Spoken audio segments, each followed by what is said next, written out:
ఆ,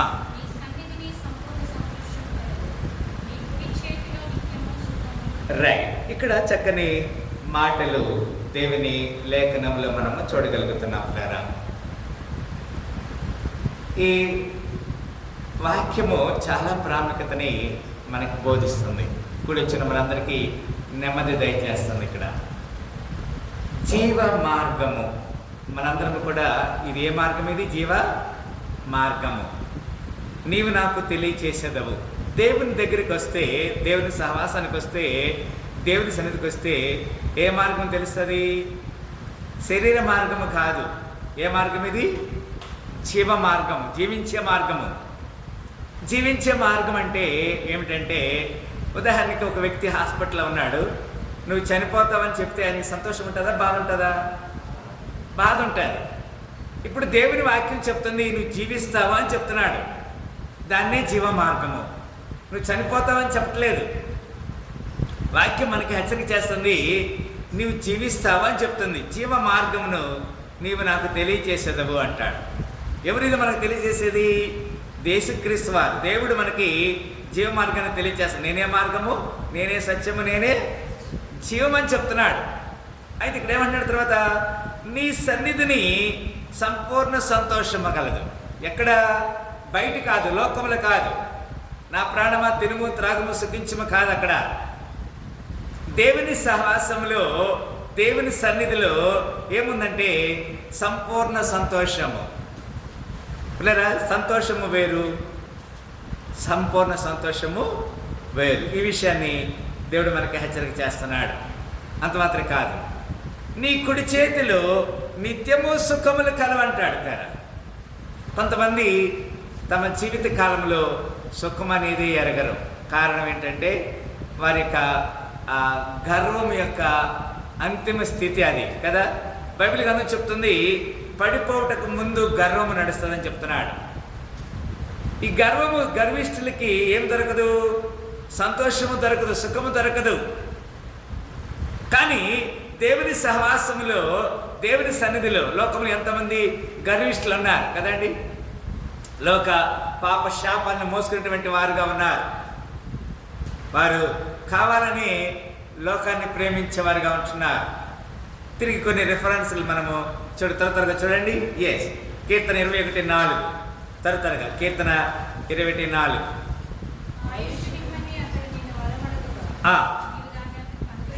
ఇక్కడ గమనించండి పిల్లారా, ఇక్కడ దేవుడు మనకు ఆయుష్యం ఇస్తున్నాడు. ఆయుష్యమని అతడు నిన్ను వరమడిగా నీవు దాన్ని అతనికి అనుగ్రహించి ఉన్నావు. సదాకాలం నీసు దీర్ఘాయువు చేత. దీర్ఘాయువు అంటే మనకేం చేస్తున్నాడు? జీవం ఇస్తున్నాడు. He want to give us long life. అది దేవుణ్ణి మనం అడగాలి. అందుకే మన జీవితము దేవుని సన్నిధిలో ఆశ్రయించబడుతుంది. సామెతలు 2:19 ఈ విధంగా వ్రాయబడినది. సామెతలు 2:19 ఈ విధంగా వ్రాయబడినది.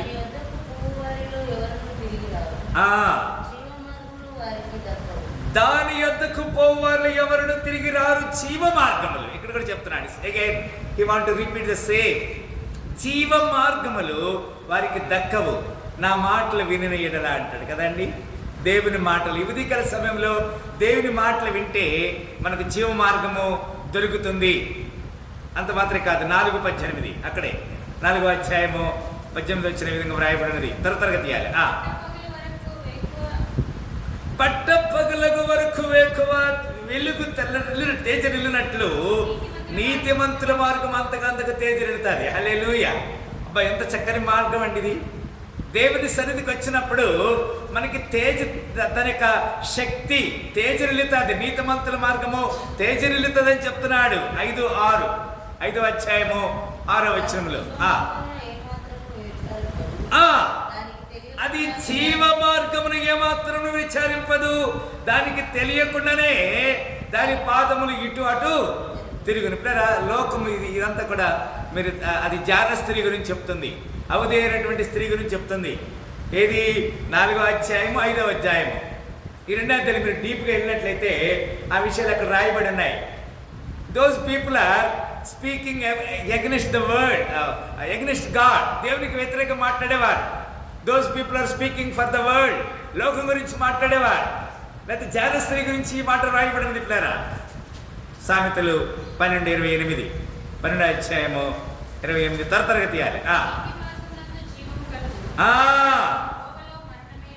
గమనించండి పిల్లరా, దేవునికి లేఖనము సామెతల గ్రంథము 12వ అధ్యాయము 28 అంటాడు, నీతి మార్గమునందు జీవము కలదంటాడు. ఏ మార్గములో? దేవుని సన్నిధిలో. దాని త్రోవలో ఏమి లేదు? మరణము లేదు.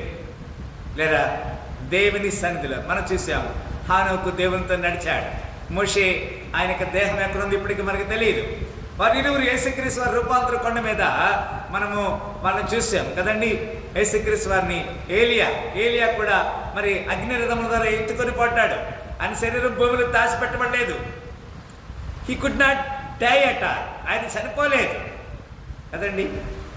దేవుని నీతి మార్గంలో మరణం లేదనే మాటని ఇక్కడ లేఖనం తెలియజేస్తుంది కదా. మనము చాలా జాగ్రత్తగా దేవుని మార్గంలో ఉండటానికి దేవుడు మనకు అనుమతిస్తున్న యెషయా 2:3, యెషయా దానికి ముందుకెళ్ళినట్లుగా 2వ అధ్యాయము 3వ వచనం ఈ విధంగా వ్రాయబడినది. ఏమంటాడు ఇక్కడ? ఆ కాలమున సియోనులో నుండి, ధర్మశాస్త్రం యెరూషలేములో నుండి యెహోవాకు బయలు వెళ్ళును.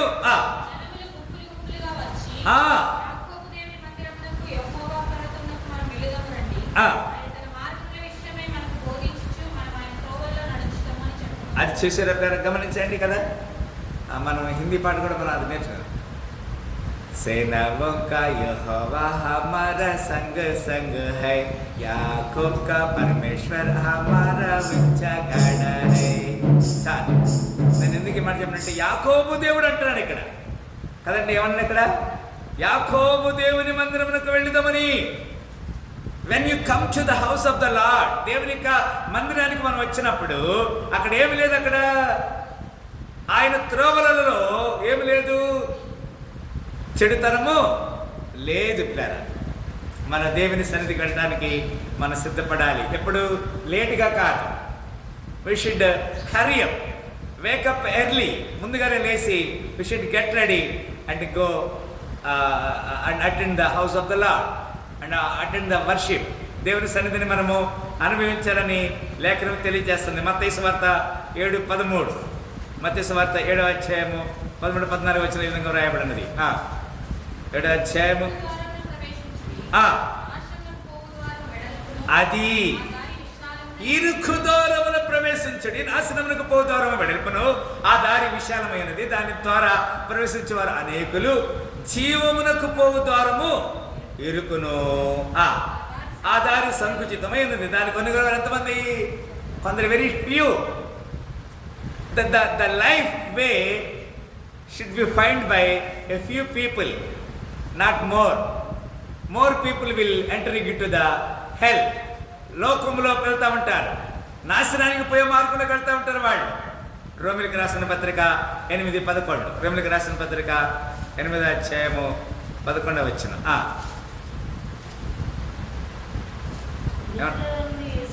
మృతులలో నుండి యేసుని లేపిన వారి ఆత్మ మీలో నివసించిన ఎడల, మృతుల నుండి క్రీస్తు యేసును లేపిన వాడు చావునకు లోనైన మీ శరీరమును కూడా మీలో నివసించిన తన ఆత్మ ద్వారా కదా. ఈ శరీరము చావునకు లోనైనది. యేసు చావుందే సిలువపై, మీ కొరకే నా కొరకే ఎంతో గొప్ప శ్రమ పొందెను, మీ కొరకే నా కొరకే. చావునకు లోనైన మీ శరీరాన్ని జీవులోనికి తీసుకెళ్తాడు.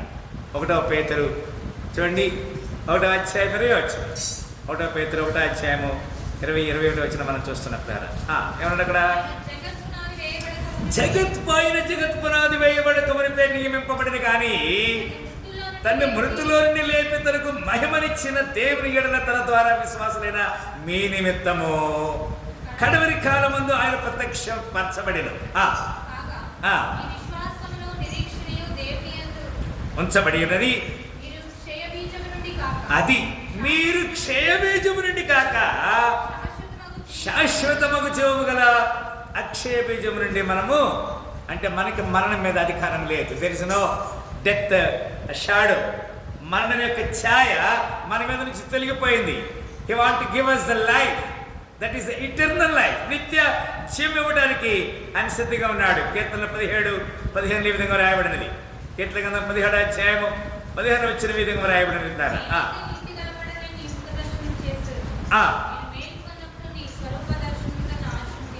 ఇక్కడ గమనించండి, ఎంత చక్కని మాట ఇది కదండి. ఇక్కడ ఏమంటాడంటే, నేనైతే నీతి గలవాడనై నీ ముఖ దర్శనము చేసేదని. నేను మేలుకున్నప్పుడు నీ స్వరూప దర్శనముతో నా ఆశను, ముఖ దర్శనము చాలయ్యా నాకు, నీ ముఖ దర్శనము చాలయ్యా, సమీపించని తేజస్సులో నివసించు నా యేసయ్యా, ముఖ దర్శనము చాలయ్యా. హల్లెలూయా కదా. కొంతమంది ఉదయాన్నే లెగుస్తూనే ఆయనకి ఏం కావాలి, ఈ వాట్ ఈస్ దిస్ బ్రాందీ షీసా కావాలి కదా. ఇంకా సినిమా లెగుస్తూనే టీవీ పెట్టుకోవాలి. ఏం కావాలి, ఏ దర్శనం కావాలి మనకి? ముఖ దర్శనం కావాలి. దేవుని చూడాలి, దేవుని చూసి ఆశ మనకు కావాలి, దేవుని మందిరానికి రావాలి, దేవుని సన్నిధికి త్వరపడి రావాలని ఆశ మనకి కలిగి ఉంది. 21:5 అక్కడే 21వ అధ్యాయము 5వ వచనం ఈ విధంగా వ్రాయబడినది.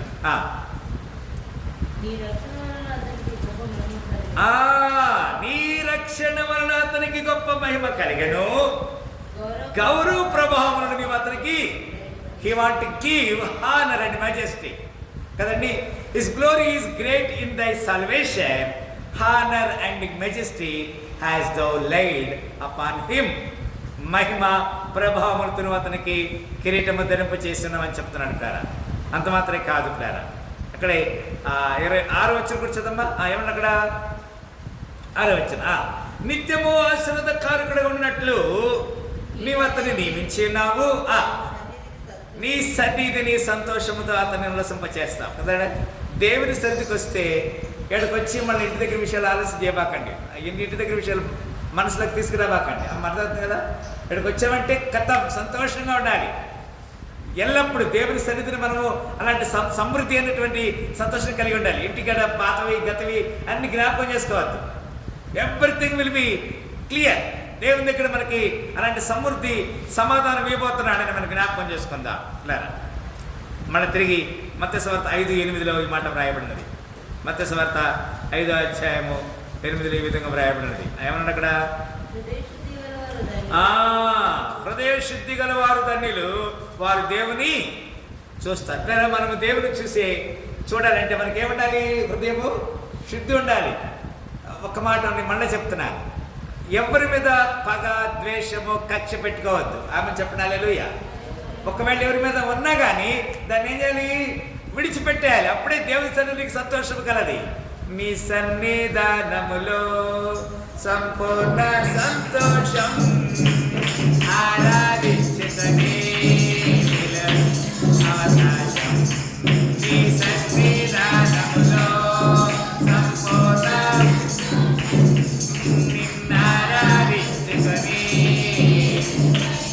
అవకాశం. కోల్పోయినామని కోల్పోయినావన్నీ నాకు ఇచ్చుటకు, బాధల నుండి ప్రతి నీవే రాకపోతే నేనేమైపోతును. నేనుండలేనయ్యా,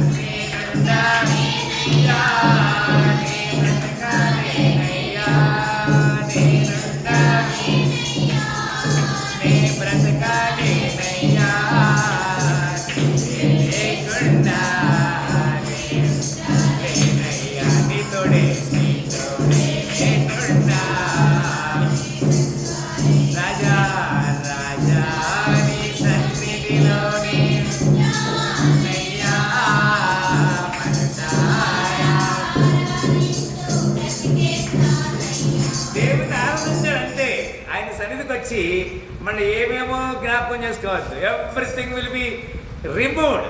అన్ని తీసేసుకోవాలి. ఆయన సన్నిధిలో ఏముందమ్మా? ఆయన సన్నిధిలో సంతోషం, ఉల్లాసముతో నింపే సంతోషము ఆయన మనకు అనుగ్రహిస్తున్నాడు. Can you please stand? Acts of apostles, అపోస్తలుల కార్యం 2వ అధ్యాయము, అపోస్తలుల కార్యం 2వ అధ్యాయం 8వ వచనం. తరతర తీయాలి.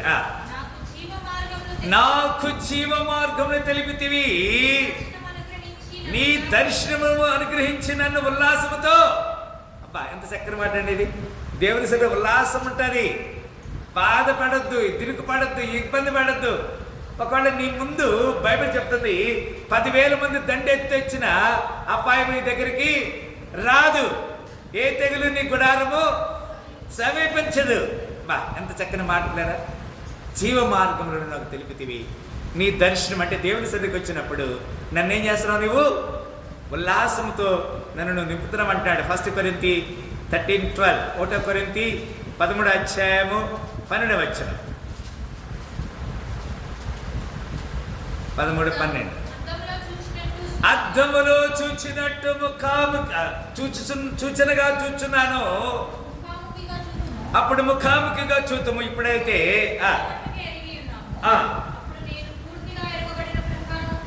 చూసారా ప్యారా? దేవుని ముఖ దర్శనం చేసుకోవాలి, ముఖాముఖిగా ఆయన సంధికి రావాలి. ఇక్కడ నుంచొని పాస్టర్ గారితో కాదు మనం చూసేది, ఇక్కడ మందిరం కాదు మనం చూసేది. ఎవరిని చూడాలి? దేవుని ముఖాముఖిగా చూడాలి, దేవుని సన్నిధిని అనుభవించాలి, పాటలు పాడాలి, తృప్తిగా నోటితో పాటలు పాడాలి, దేవుని సన్నిధిని ఆరాధన చేయాలి. అప్పుడు నువ్వు దేవుని సన్నిధిలో ఉన్నట్టు. లేటుగా రావడము ప్రతి అన్ని అది దేవుని సన్నిధికి సంతోషాన్ని మనకి ఇవ్వదు. అక్కడే 4వ అధ్యాయం, 2 కొరింథీ 4వ అధ్యాయము 17 వచనం. 2 కొరింథియన్స్ 4:17, 4:17. ఇక్కడ ఏమంటాడు? ఇక్కడ అది మేము దృశ్యమైన వాటిని చూడక చూచున్నాము గనక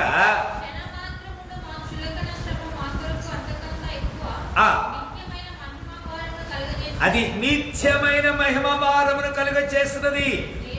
చాలు, మీరు గమనించండి. దేవుడు మనకి ఎల్లప్పుడు ఇచ్చి ఉండేటువంటి నిత్యమైన మహిమని, ఆయన మనకి ఆ భారాన్ని దేవుడు మనకు అనుమతిస్తున్నాడు. ఎఫెసీ 3:19, ఎఫెసీకి రాసిన పత్రిక 3వ అధ్యాయము 19 వచ్చిన విధంగా పరచనులను, కరెక్టేనా? అది కరెక్ట్. ఎఫెసీకి రాసిన పత్రిక ఎఫెసీ 3:19 వచ్చిన కరెక్ట్. జ్ఞానమునకు మించిన క్రీస్తు ప్రేమను తెలుసుకున్నటకును ప్రార్థించుచున్నా. దేవుని జ్ఞానము అది అనంత కోటి జ్ఞానం ప్రేర కదా. భూలోకంలో మనం కొంచెం నేర్చుకున్న తర్వాత కొంచెం ఆడు 7వ తరగతి పాస్ అయ్యేసరికి మిఠాయి డబ్బా తీసుకొస్తాడు వాడు నాన్న. అవునా? ఇంటర్మీడియట్ 10th క్లాస్ పాస్ అయితే బైక్ వస్తుంది. ఇంకేం చదువుతాడు ఆడు? చదువుతాడా కదా. వాళ్ళు ఏం చేయాలి? మనము దేవుని జ్ఞానం, అనంత జ్ఞానం కొరకు వారిని మనము సిద్ధం చేయాలి. 1 జాన్ 3:2, 1 యోహాను 3:2, 1 యోహాను 3:2. ఫస్ట్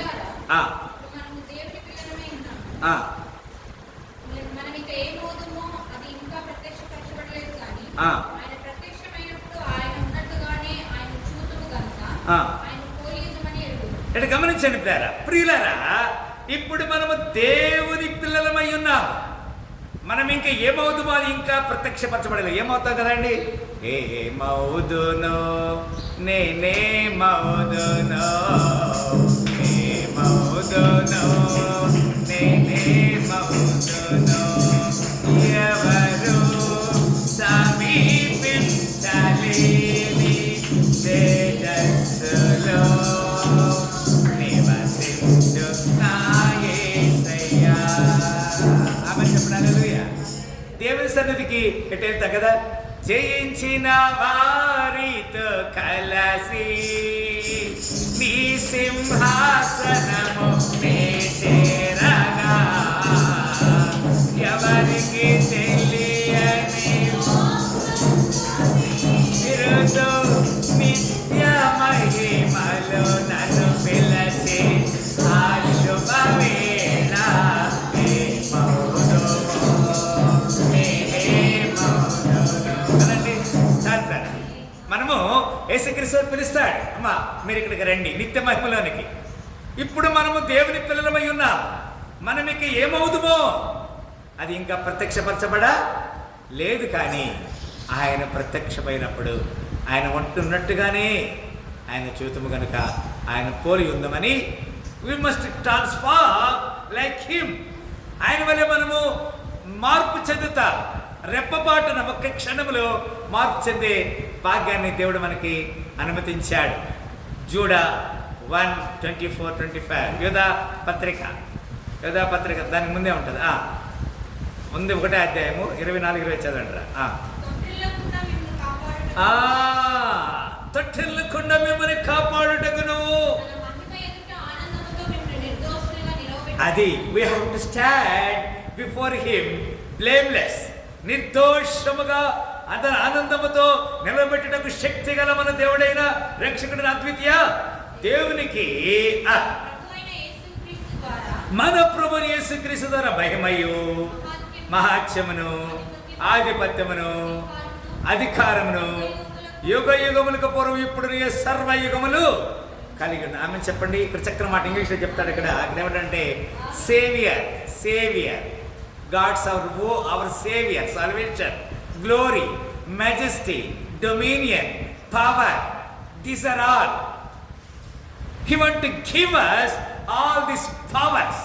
ఇలాంటి చక్కని ఆధిక్యతని దేవుడు మనకి అనుమతిస్తున్నాడు, అనుగ్రహిస్తున్నాడు. ప్రకటన 7:15 ప్రకటన గ్రంథము దాని తర్వాత 7వ అధ్యాయము 15 చదవండి రమ్మ.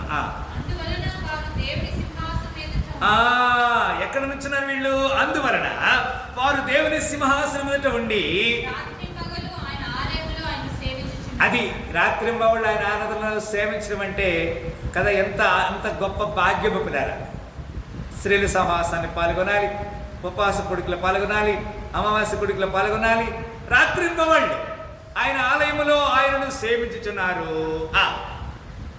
సింహాసనాసనుడైన వాడు తానే తన గుడారము వారి మీద కప్పును. 16-17 కూడా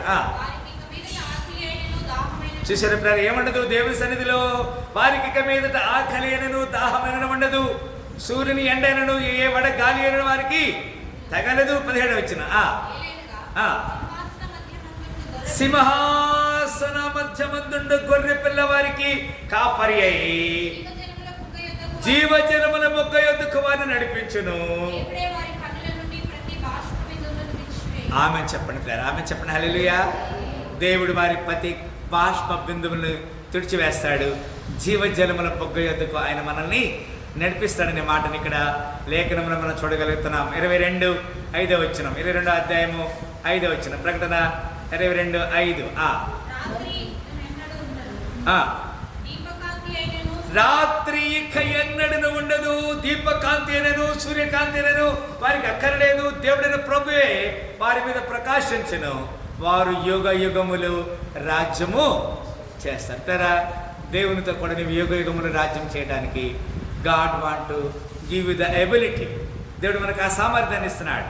మనం దేవునికి లోబడాలనేది దేవునికి ఉద్దేశము. మనం ఆ విధంగా దేవుని సన్నిధిలో మార్కు సువార్త 16:19 మార్కు సువార్త 16:19 నేను ముగించబోతున్నాను. ఇంకా మార్కు సువార్త 16:19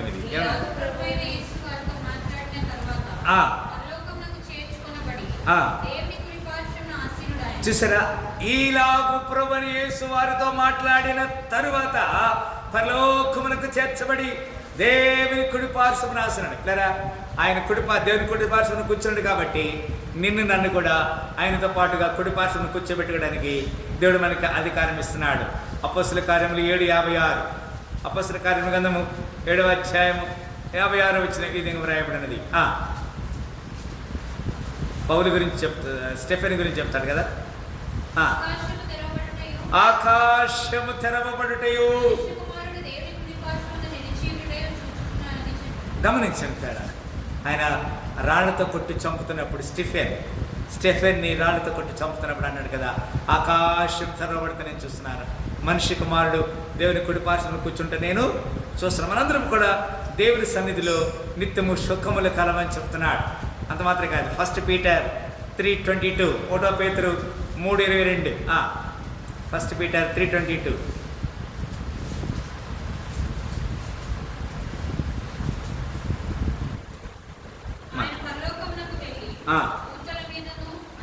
ఆయన పరలోకమునకు వెళ్ళి దూతల మీదను అధికారుల మీదను దేవుని కుడిపార్శ్వన ఉన్నాడు కదా. ఆయన మనకి జీవాన్ని ఇవ్వడానికి ఆయన కుడిపార్శ్వన కూర్చొని ఉన్నాడు. He want to give you the ability. ఆయన మనకు అలాంటి సామర్థ్యాన్ని దేవుడు మనకి దూతల మీద ఆయన అధికారం కలిగి ఉన్నాడు. ఆయన తిరిగి త్వరలో రాబోతున్నాడు అనే విషయాన్ని కూడా ఇక్కడ లేఖనం మనకి తెలియజేస్తుంది. ద్వారా కీర్తన 36 8వ వచనం.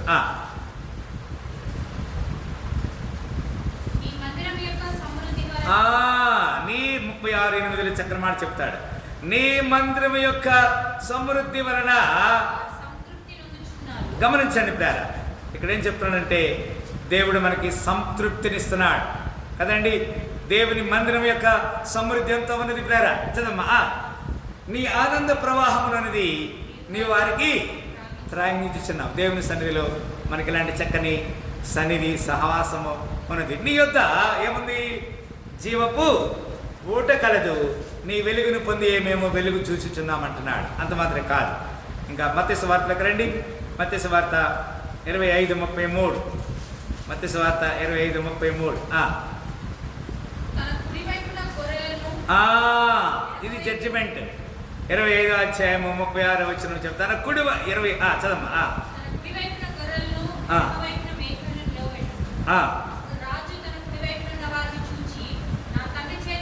అది నా తండ్రి చేత ఆశీర్వదించబడిన వాళ్ళారా.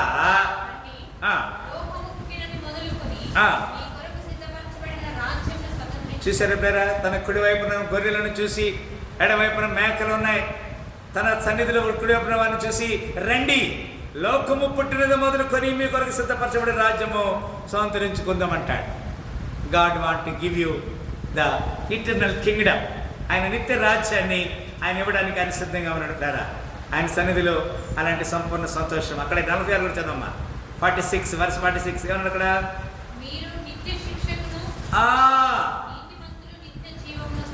వీరు నిత్య శిక్షకును నీతిమంతులు నిత్య జీవం. మనకి దేవుడు నిత్య జీవాన్ని అనుగ్రహించడానికి ఆయన సిద్ధంగా ఉన్నాడు. ఈ ఉదయకాల సమయంలో మరి మనం సరి చేయబడటానికి దేవుడు మనకి ఇచ్చిన అవకాశాన్ని బట్టి నేను దేవుని నామమున కనపరుస్తున్నాను. ఇంకొన్ని మాటలు చూద్దాం. చూడండి, త్వరగా చూడండి. లేవి 22:3. లేవి 22:3 త్వరగా.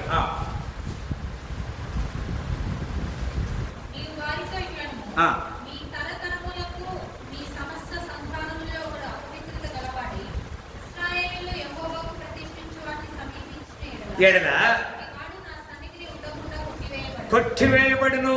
నేను యెహోవాను. He want to become a glory. He want to become a pure. He want to become a everything కదండి. నేను పరిశుద్ధుడు అని చెప్తున్నాడు. నేను హోలీ అని చెప్తున్నాడు. నా దగ్గరికి ఎవరు వ్యర్థంగా రావద్దు అంటున్నాడు. వ్యర్థంగా వస్తే ఆ సంతానవంతులు ఒక్కడు కూడా మిగలకుండా నేను చేస్తానని చెప్తున్నాడు.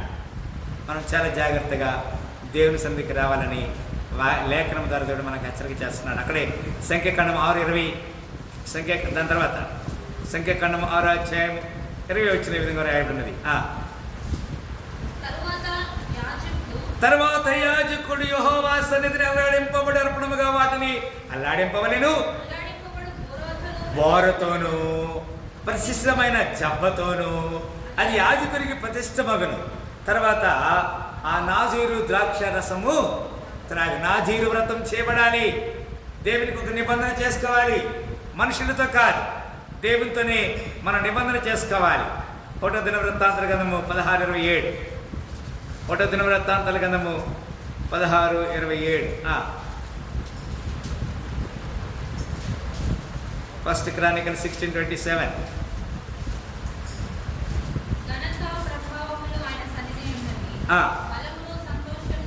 ఘనత ప్రభావములు ఆయన సన్నిధిలో ఉన్నవి. ఫలమును సంతోషమును ఆయన వద్ద ఉన్నవి. ఇవన్నీ కూడా దేవుడు మనకి ఇచ్చినటువంటి ఆధిక్యతని మనము పొందుకోవాలని తెలియజేస్తున్నాడు పేర. అంత మాత్రం కాదు. త్వరగా చూడండి. జోబ్ 19:26. యోబు గ్రంథము 19:26. జోబ్ 19:26. 19:26. ఈలాగు నా చర్మము చీకిపోయిన తరువాత శరీరముతో నేను దేవుని చూచెదను. నా మట్టుకు నేనే చూచెదను. ఇక్కడ గమనించండి పిల్లలు, ఎంత చక్కని మాట చెప్పాడు ఇక్కడ. సర్వం పోయింది, శరీరం కుళ్ళిపోయింది. ఈలాగు నా శరీరము చీకిపోయిన తర్వాత శరీరముతో నేను ఎవరిని చూస్తాను? Because Job was integrity. ఆయన యథార్థవంతుడు, దేవుని యందు నమ్మిక కలిగి ఉన్నాడు, ఆయన నీతిమంతుడు అని దేవుడు సర్టిఫై చేశాడు. శరీరం చీకిపోయిన తర్వాత కూడా నేను దేవుని చూస్తానని చెప్తున్నాడు పిల్లారా. ఆ కృపకి మన పాత్రగా ఉన్నాడు. 33:26, 33 అధ్యాయము 26 వచ్చిన. వాడు దేవుని బతిమాలుకొనిన ఎడల ఆయన వాని కటాక్షించును. కావున వాడు ఆయన ముఖము చూచి సంతోషించును. గమనించండి సార్, ఇక్కడ ఏం చెప్తానంటే ఆయన వాడు దేవుని బతిమాలుకొనిన ఎడల అంటే దేవుని సన్నిధికి వచ్చి బతిమాడాలి. ఆయన వారిని కటాక్షించును. కావున వాడు ఏం చేస్తాడు? ఆయన ముఖము చూసి సంతోషించును. ఇలాగూ నిర్దోషత్వము ఆయన నరునికి దయచేసాను. మళ్ళీ తిరిగి మనము మొట్టమొదటికి వచ్చిన వద్దాం. కీర్తనలు 16, 11 ఈ విధంగా రాయబడినది కదమ్మా. ఏమన్నా అక్కడ? జీవ మార్గమును నీవు నాకు తెలియచేసేదవు, నీ సన్నిధిని సంపూర్ణ సంతోషము కలదు, నీ కుడి చేతిలో నిత్యము సుఖములు కలవు. ఈ ఉదయకాల సమయంలో మరి మనం సరి చేయబడదాం. అందరు తలవచ్చినట్టయితే ప్రార్థన చేస్తాం. ఆయన మనకి జీవ మార్గాన్ని తెలియచేస్తున్నాడు. ఆయన సన్నిధిలో సంపూర్ణ సంతోషం ఉన్నది, ఆయన కుడి చేతిలో నిత్యము సుఖములు కలవు. ప్రార్థన. స్తోత్రములు ప్రేమగల తండ్రి, చక్కని లేఖనముల ద్వారా మీరు మమ్మల్ని సంధించారు. మీ మాటలో జీవం ఉన్నదని, నీ సన్నిధిలో సంపూర్ణ సంతోషం ఉన్నదని, నీ కుడిపైపున గొర్రెలు మమ్మల్ని నిలబెట్టి నీ నిత్య రాజ్యాన్ని వారసులు చేస్తామని అనేక లేఖనములోంచి నా శరీరము చీకిపోయిన తర్వాత నేను నా దేవుని చూస్తానని అనేక లేఖనం ద్వారా మీరు మమ్మల్ని హెచ్చరిక చేశారు. ఎందుకంటే నీ సన్నిధిలో సంపూర్ణ సంతోషం కలదు, నిత్య జీవము కలదు. కనుక అలాంటి జీవాన్ని ఇచ్చి మమ్మల్ని కాపాడేందుకు వందనాలు తెలియజేస్తూ యేసుక్రీస్తు వారి శ్రేష్టమైన నామములో ఈ ప్రార్థన వేడుకుంటున్నాము తండ్రి, ఆమేన్. మరొకసారి ఈ పునరుద్ధాన శ్రమములతో దేవుడు మనందరి నిండాలుగా దీవించి ఆశ్రయించునుగాక.